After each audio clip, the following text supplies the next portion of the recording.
नमस्कार, मैं राकेश लावानिया। अभी हम मौजूद है शहीद स्मारक, जहां पर राजस्थान राजस्व मंत्रालय कर्मचारी संघ का आंदोलन यूं कहे सांकेतिक धरना जारी है। अभी इनकी मांग यह है कि पिछले बजट में सरकार ने जहां घोषणा की थी कि एलडीसी जो संघ है निदेशालय बनाया जाएगा, जो राजस्थान के जितने भी विभाग में एलडीसी लगे हुए हैं उनका एक निदेशालय संघ होगा, यानी कि फिर सरकार तय करेंगी कौन से एलडीसी को कौन से डिपार्टमेंट में भेजा जाएगा।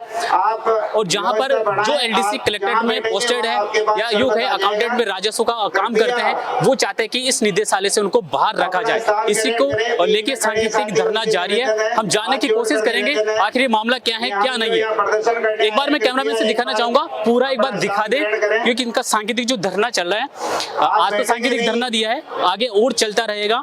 हम जानने की कोशिश करेंगे आखिर इनकी मांगों को लेकर ये कहां तक सरकार से अपना मैसेज पहुंचाना चाहते हैं। मैं जानने की कोशिश करूंगा। जी, क्या नाम आपका? मेरा नाम सुरेश कुमार तोबड़िया है और आज हमारा जो धरना है वो सरकार द्वारा अभी जो है बजट घोषणा में मुख्यमंत्री महोदय ने जो निदेशालय की घोषणा जो की है, राजस्व मंत्रालय कर्मचारी उसका घोर विरोध करते हैं और वो इसमें शामिल नहीं होना चाहते। प्रदेश का एक ही एलडीसी संघ बनाने का ऐसा बजट में प्रावधान रखा गया है सरकार के द्वारा। जी, वो सरकार द्वारा जो निदेशालय बनाने की जो घोषणा की है वो कुछ अन्य जो संगठन है उनके दबाव में आके की है और उन्होंने जो है सरकार को भ्रमित किया है। एक्चुअली हर डिपार्टमेंट का अलग अलग अपना काम होता है। इसी प्रकार जो है राजस्व मंत्रालय कर्मचारी जो है इसका यूं विरोध करते हैं कि राजस्व मंत्रालय कर्मचारी एक रेवेन्यू कोर्ट्स का एक स्ट्रक्चर है, जो नायब तहसीलदार से लेकर रेवेन्यू बोर्ड चेयरमैन तक का जो रेवेन्यू कोर्ट्स का जो स्ट्रक्चर है ये बिल्कुल हिल जाएगा। इससे बिल्कुल जो है राजस्व के जो कर्मचारी है वो चाहते हैं कि निदेशालय से बाहर रखा जाए इनको। जी हाँ, हम लोग इसीलिए विरोध कर रहे हैं क्योंकि हमारा डिस्ट्रिक्ट लेवल पे जो हमारी सीनियरिटी है वो पूरी डिस्टर्ब हो जाएगी और रेवेन्यू कोर्ट्स का ढांचा भी बिगड़ेगा। इससे हम जो प्रशासन में काम करने वाले लोग हैं वो अदर डिपार्टमेंट जितने भी जो होते हैं उनसे बिल्कुल डिफरेंट वर्क करते हैं। हम सीपीसी के तहत काम करते हैं या फिर हम लोग जो है कोर्ट्स में जब काम करते हैं तो कोर्ट्स में हमारा जो कोर्ट मैनुअल जो है वो अलग बना हुआ है। और राजस्थान में जो है कार्य प्रणाली सरकार में 3 तरह की बनी हुई है, जिसमें एक सचिवालय मैनुअल होता है, एक अधीनस्थ मैनुअल होता है और एक जो है डिस्ट्रिक्ट मैनुअल होता है। हम लोग डिस्ट्रिक्ट मैनुअल से काम करते हैं, इसलिए हम जो है सरकार द्वारा जो घोषणा की गई है निदेशालय में इसमें शामिल नहीं होना चाहते। कहीं ना मांग हमारी है, कहीं ना कहीं सरकार का जो राजस्व का कार्य वो बाधित होगा। बिल्कुल बाधा हो रही है। ग्रामीण क्षेत्र में मान लें आप कि तहसील, उप तहसील और उपखंड कार्यालय और जितने भी राजस्व के जो कार्यालय हैं वो संपूर्ण रूप से जो है पूरे प्रदेश में आज बिल्कुल बंद है। और कहीं ना कहीं रजिस्ट्रियाँ वगैरह जो भी होती है संपत्ति की, जमीनों की रजिस्ट्रियाँ, मकानों की, जमीनों की, और ये सब रजिस्ट्रियाँ आज के दिन पूरे राजस्थान में बिल्कुल बंद पड़ी हुई हैं। और कहीं ना कहीं राजस्व की सरकार को आज के दिन करोड़ों रुपए की जो है हानि सरकार को आज झेलनी पड़ी। निदेशालय में आपको शामिल कर लिया जाता है तो फिर आपको जैसे कलेक्टर ऑफिस में अगर आपकी जॉब करते हैं तो वहाँ से भी आपको दूसरा ऑफिस मिल सकता है, फिर दूसरे जिले में जाना पड़ेगा। नहीं, ये बिल्कुल हमारे लिए बहुत मुश्किल भी होगा, सरकार के लिए भी बहुत मुश्किल होगा। किसी शिक्षा विभाग के बाबू को या कृषि विभाग के बाबू को अगर ला के हमारे रेवेन्यू कोर्ट में बिठा दिया जाएगा तो ना तो वो सीपीसी जानता है ना वो टेनेंसी एक्ट जानता है, वो किस प्रकार से काम करेगा। इससे सरकार का काम भी पूरी तरह से प्रभावित हो जाएगा। कहीं ना कहीं आप ये कहना चाह रहे हैं कि अगर कलेक्टर का कोई एलडीसी है, अगर वो स्कूल में अगर एलडीसी पोस्ट ग्रेड पे जाता है तो उसके लिए पूरा काम नया हो जाएगा। हाँ बिल्कुल, उसका काम उसके लिए हालांकि दिक्कत नहीं होगी, लेकिन फिर भी एक नया काम करने के लिए जैसे ही आप उसका ट्रांसफर करेंगे किसी नए विभाग में तो जैसे ही काम सीखेगा इतने में फिर दोबारा से निदेशालय का कोई और आदेश आ गए तो फिर उसका ट्रांसफर हो जाएगा, फिर वो नए सिरे से कहीं ट्रेनिंग लेना चाहेगा, उसके बाद फिर उसका ट्रांसफर हो जाएगा। क्योंकि ये तो जब एक ही निदेशालय बन जाएगा तो किसी का ट्रांसफर कहीं भी हो पाएगा। आर्थिक रूप से भी कर्मचारियों को इसका बहुत नुकसान भुगतना पड़ेगा, क्योंकि जो एक अल्प वेतन भोगी कर्मचारी है, एलडीसी यूडीसी नया जो जिसका अपॉइंटमेंट होता है उसको मामूली सी तनख्वाह मिलती है, वो किराए के मकान में रहता है, उसका आज यहाँ से उठा के बाड़मेर अगर ट्रांसफर कर देते हो वो बेचारा किस प्रकार से अपना जो है रोजी रोटी का सिस्टम करेगा। राजस्व मंत्रालय कर्मचारियों का ये सांकेतिक धरना है, अगर आपका मैसेज या सरकार आपकी बात नहीं मानती है तो फिर आगे क्या रणनीति रहने वाली है? हम तो मुख्यमंत्री महोदय से निवेदन करते हैं, अपील भी करते हैं और अपनी जो बात पहुंचाना चाहते हैं आपके चैनल के माध्यम से कि जो है हमें राजस्व मंत्रालय कर्मचारी जो है वो आज से आंदोलन अपना शुरू कर दिया है। यदि आप नहीं माने तो हम अपना जो है आंदोलन को और कठोर करते हुए आगे बढ़ेंगे और हमारा निवेदन है कि आप प्लीज़ हमारी बात मानिए और जो है हमें निदेशालय से अलग रखिए। देखिए, राजस्थान राजस्व मंत्रालय कर्मचारी संघ की ये मांग है कि जो सरकार के द्वारा जो बजट आया गया था इसमें जो राजस्थान का संपूर्ण जो एलडीसी है उसका एक निदेशालय बनाया जाएगा। इनकी ये मांग है कि अगर जो कोई एलडीसी कलेक्ट्रेट में पोस्टेड है, अगर इस निदेशालय में इनको शामिल कर लिया जाता है तो उनका कार्य बाधित होगा। कार्य बाधित इसलिए होगा क्योंकि ये जो एलडीसी है कलेक्ट्रेट में, उनकी जॉब यूँ कहीं ट्रांसफर होकर स्कूल में भी लगाया जा सकता है। तो कहीं ना कहीं ये एक एलडीसी के रूप में वो काम बाधित होने लायक ही बन जाएगा, ऐसा है इनका कहना। थोड़ा सा हम जानने की और कोशिश करेंगे आखिर क्या है पूरा मामला, क्योंकि आज इनका ये सांकेतिक धरना है और सांकेतिक धरने को लेकर ये सभी धरने पे बैठे हैं। आगे इनकी रणनीति है कि अगर सरकार इनकी बात नहीं मानती है तो फिर इस जो आंदोलन का नया मोड़ दिया जाएगा और सरकार तक अपनी बात पहुंचाई जाएगी। जी, क्या नाम है आपका? मेरा नाम प्रकाश है जी, कहाँ से है आप? मैं जालोर से। इस साल में अगर आपको शामिल किया जाता है तो कहीं ना कहीं आपका जो कार्यशैली उस पर भी प्रभाव पड़ेगा। हाँ सर, हमारा रेवेन्यू में क्योंकि इसमें कोर्ट का भी काम रहता है, वो स्पेशल होता है और उसमें जो पर्टिकुलर काम होता है उसमें सीखने में भी टाइम लगता है, इसीलिए हमारे डिपार्टमेंट को उसमें सम्मिलित नहीं करके अलग रखा जाए। निदेशालय से अलग ही नियम है इसमें। कहीं ना कहीं सरकार का जो काम बाधित होगा अगर आपको निदेशालय में शामिल किया जाता है, क्योंकि गृह जिला भी बदलेगा और आपका कार्यशैली भी बदलेगी। हाँ सर, इसमें गृह जिला और कार्यशैली है और ये पूरा ही कार्य बिल्कुल रेवेन्यू कोर्ट का होता है, तो इसमें पूरा एक ऑफिस पूरा अलग एक कोर्ट मैनुअल के हिसाब से चलता है। तो अब आपकी आगे की क्या रणनीति रहने वाली है? आगे हम सरकार को ज्ञापन देंगे और आगे भी कंटिन्यू मांग करेंगे, अलग रखा जाए। सरकार से मांग कर रहे हैं कि कहीं ना कहीं निदेशालय से बाहर रखा जाए। निदेशालय से बाहर रखने की मांग है हमारी।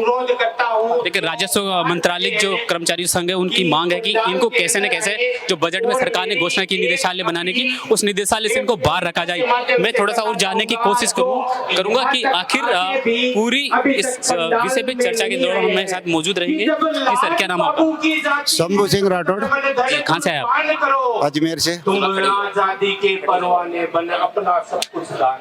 किन मांगों को लेकर आप यहाँ पर? आज हम निदेशालय के विरोध में आए हैं। माननीय मुख्यमंत्री जी ने विधानसभा में घोषणा की है कि मंत्रालय कर्मचारियों का निदेशालय गठन किया जाएगा, जबकि मुख्यमंत्री महोदय को संगठनों से वार्ता करनी चाहिए और बिना वार्ता किए घोषणा की है। राजस्व का काम एक अति संवेदनशील और नियम परिपत्रों से चलता है। कहना कहीं आपकी मांग है कि इस निदेशालय से आपके कर्मचारियों को बाहर रखा जाए। हमारी मांग निदेशालय से राजस्व को बाहर रखा जाए और उपखंड कार्यालयों में पदों का सृजन हो। और जो नवीन जिले गठित किए हैं सरकार ने, उसमें हमारी पोस्टें तो स्वीकृत कर दी, लेकिन अभी तक उन पोस्टों पे कर्मचारी नहीं लगाए, तो वो कर्मचारी तत्काल लगाए जाए। कहने का आपकी मांग ये भी है कि अभी आप कलेक्ट्रेट में पोस्टेड है, अगर आपकी निदेशालय बन जाता है और आपको शामिल कर लिया जाता है तो आपको स्कूल में भी बाबू बनाया जा सकता है, तो आपके लिए वो कहीं ना कहीं कार्य अलग हो जाएगा।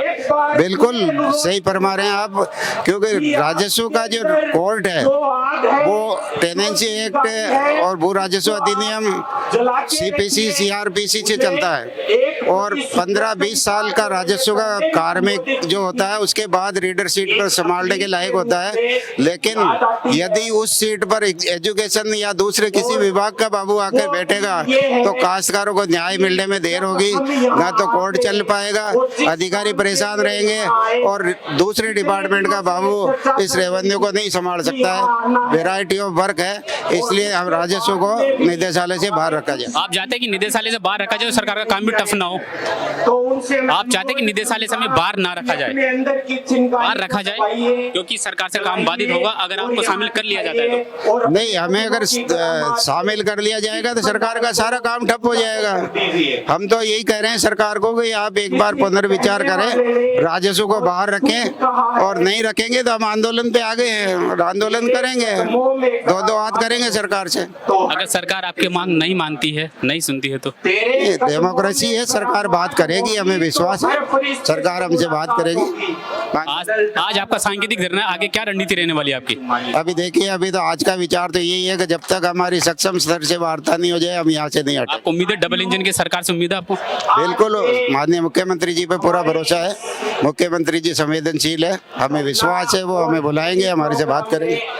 चलिए, राजस्व मंत्रालय कर्मचारी संघ का कहना है कि सरकार के द्वारा जो बजट घोषणा में निदेशालय बनाने की मांग की गई थी उस पर थोड़ा सरकार विचार करे, क्योंकि अगर ऐसा हमें जो सरकार के जो निदेशालय उसे हमें बाहर रखा जाए, क्योंकि सरकार का कहीं ना कहीं कार्य है ठप हो जाएगा। थोड़ा सा हम जानने की कोशिश करेंगे कि महिला उनकी क्या सोच है, इस जो अपनी मांग को लेकर यहाँ बैठे हैं इन पर इनकी क्या सोच है क्या नहीं है। जी, क्या नाम आपका? जी, मेरा नाम अनीता। कहाँ से आए आप?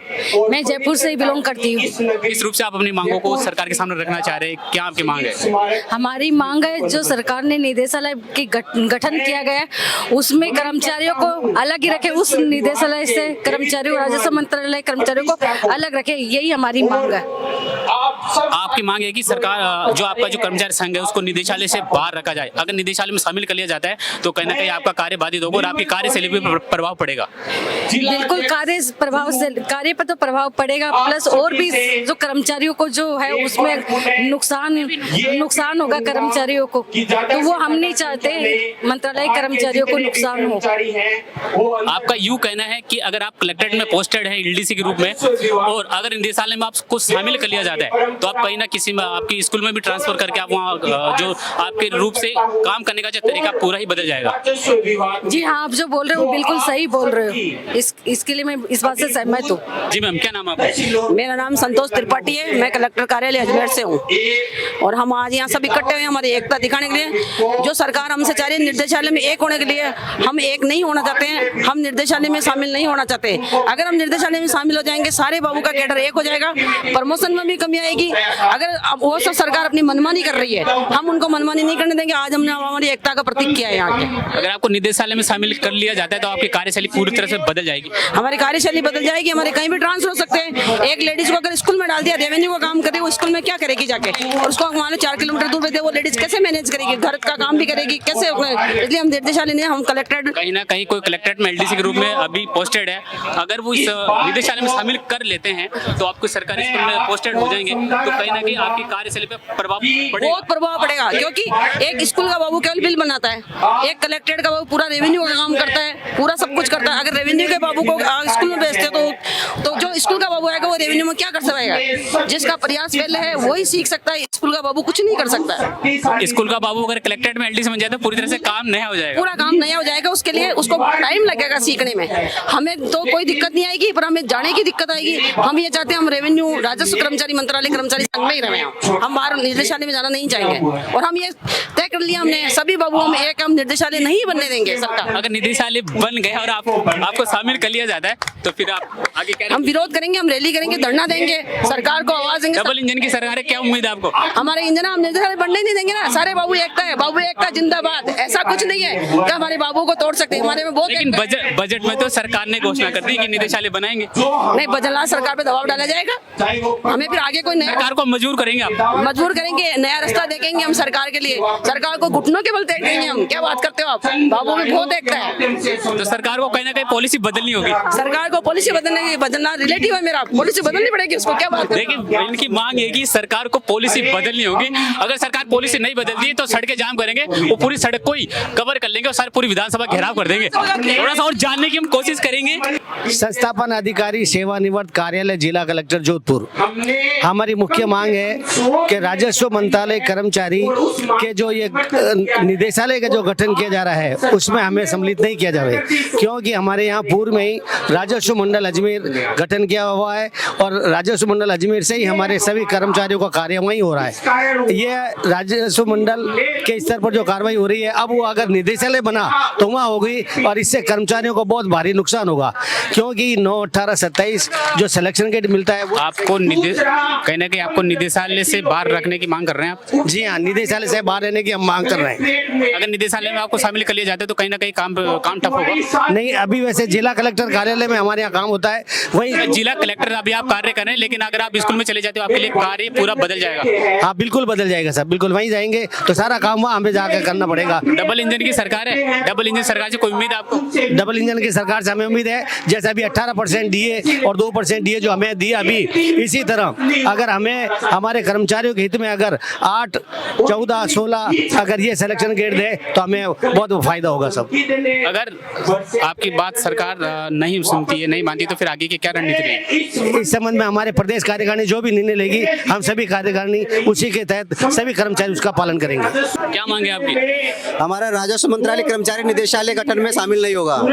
एक तहसीलदार की पदोन्नति हमारे समय समय पर और जो आरक्षण है वो कंटिन्यू बना रहे, इस पे किसी प्रकार का छेड़छाड़ देखा नहीं जाएगा। आप चाहते हैं कि निदेशालय से बाहर रखा जाए? हम चाहते हैं कि निदेशालय से हमें बाहर रखा जाए, राजस्व कर्मचारी को निदेशालय से बाहर रखा जाए। बाहर को रखना है नहीं रखना वो बात की बात। अगर सरकार नहीं मानती है, सरकार आपकी मांग नहीं मानती है, फिर सरकार नहीं मांगती तो आर पार की टक्कर होगी। डबल इंजन की सरकार है। हाँ?